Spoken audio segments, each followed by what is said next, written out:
चलो तो आज देखने वाले हैं वर्क। वर्क होता क्या है?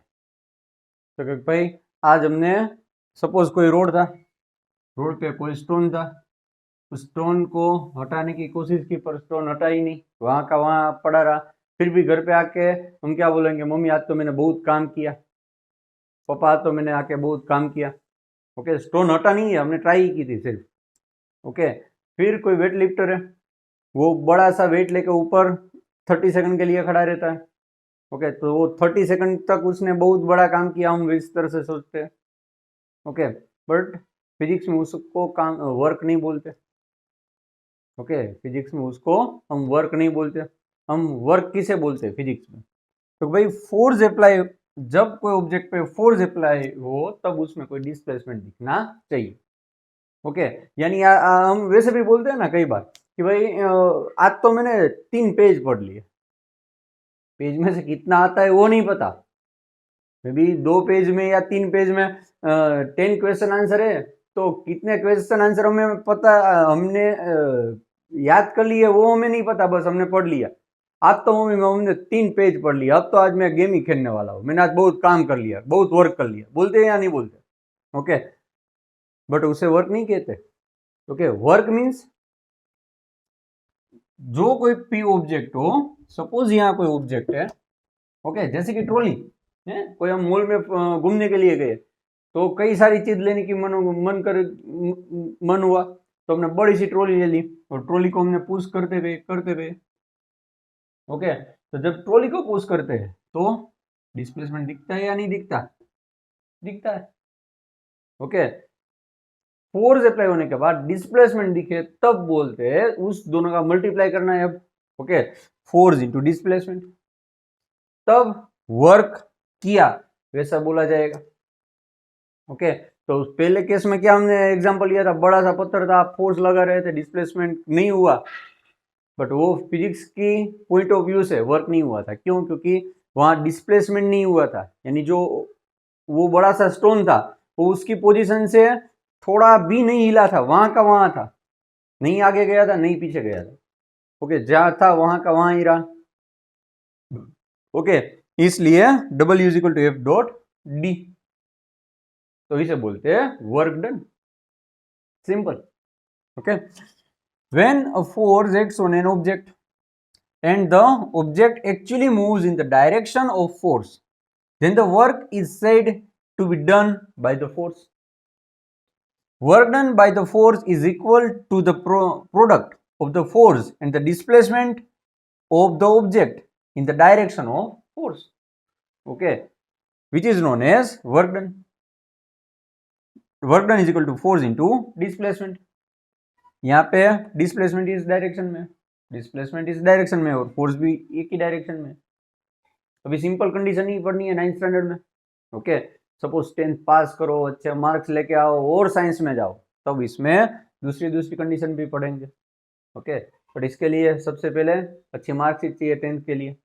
चलो, तो ये हो गया वर्क डन की बात।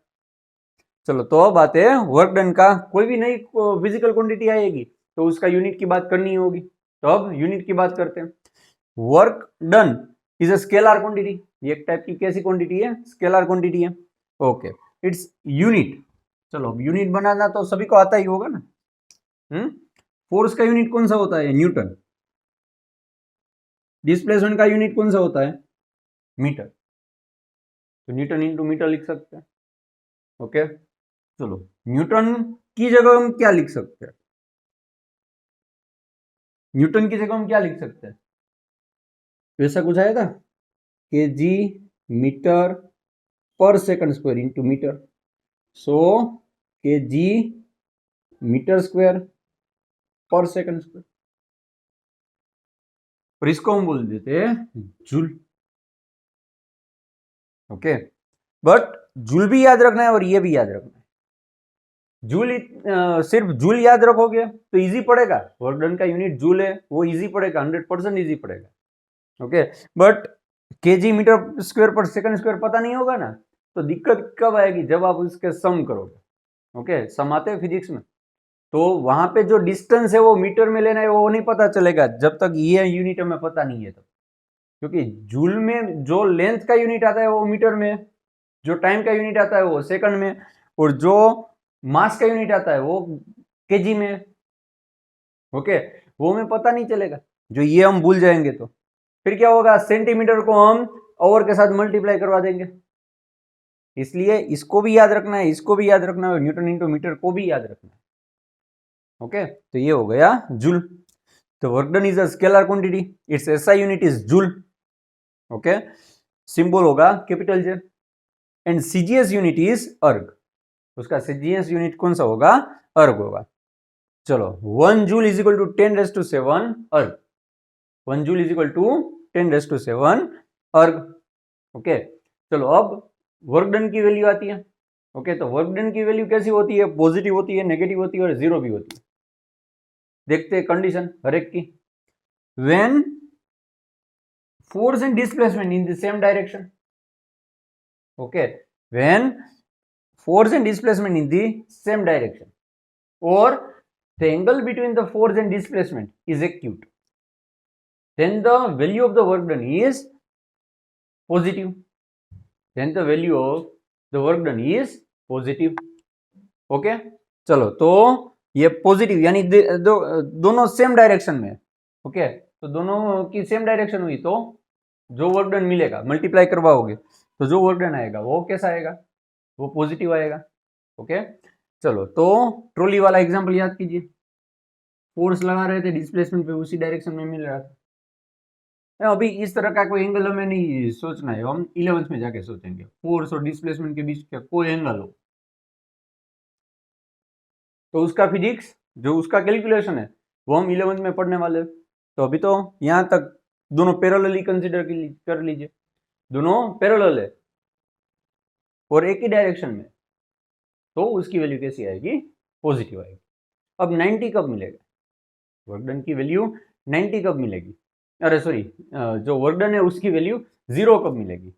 तो भाई ये कभी अब स्टोन उसको कंसिडर कर लो, हम फोर्स लगा रहे थे बट डिस्प्लेसमेंट दिखा ही नहीं, तो डिस्प्लेसमेंट हो गया 0, डिस्प्लेसमेंट हो गया 0, तो फोर्स इंटू 0, तो आंसर आ गया 0। Okay, then the final work done will be 0. और इन अदर केस, फोर्स और डिस्प्लेसमेंट के बीच में यहाँ पे अर्थ है और यहाँ पे मून है। ओके, फोर्स और डिस्प्लेसमेंट के बीच में कितने का एंगल होना चाहिए, 90 डिग्री का एंगल होना चाहिए।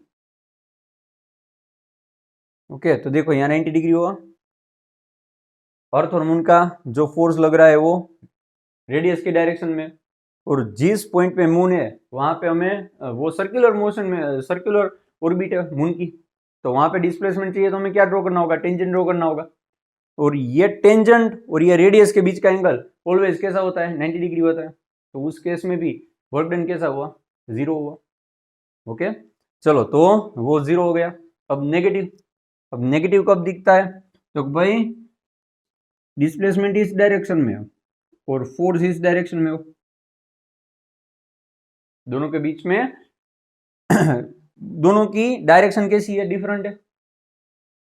देखो यहाँ डिस्प्लेसमेंट इस तरह हो रहा है, फोर्स इस तरह हो रहा है, सर ऐसा होता ही नहीं है, फोर्स पीछे लगे हो डिस्प्लेसमेंट आगे हो, ऐसा कैसे होगा, ऐसा होता है, हम हर रोज यूज करते हैं, बाइक चलाते हैं, साइकिल चलाते हैं, ब्रेक अप्लाई करते हैं या नहीं करते, तो फोर्स ऑपोजिट डायरेक्शन में लगता है, ब्रेक लगाने, जब ब्रेक लगाई डिस्प्लेसमेंट तो आगे हुआ या नहीं हुआ, तो फोर्स एंड डिस्प्लेसमेंट दोनों ऑपोजिट डायरेक्शन में हुए, तब जो वर्क डन की वैल्यू आएगी वो कैसे आएगी, नेगेटिव आएगी।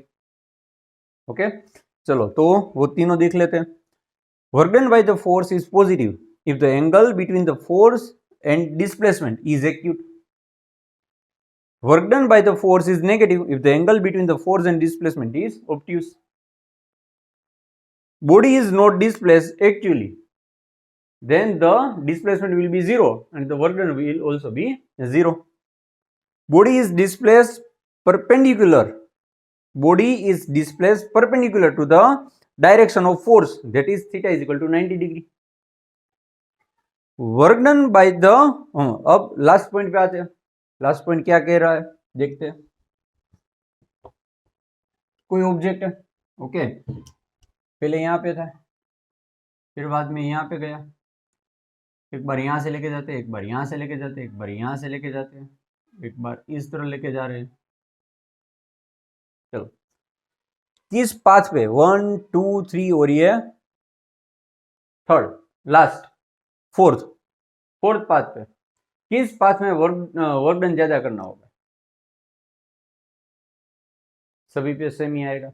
अब स्ट्रेट लेके जाओ, इस तरह लेके जाओ, यहां से लेके जाओ, यहां से लेके जाओ, कोई फर्क नहीं पड़ता, क्योंकि जो वर्क डन है उसके साथ मल्टीप्लाई क्या हुआ है? Displacement. Displacement means distance between initial position to final position.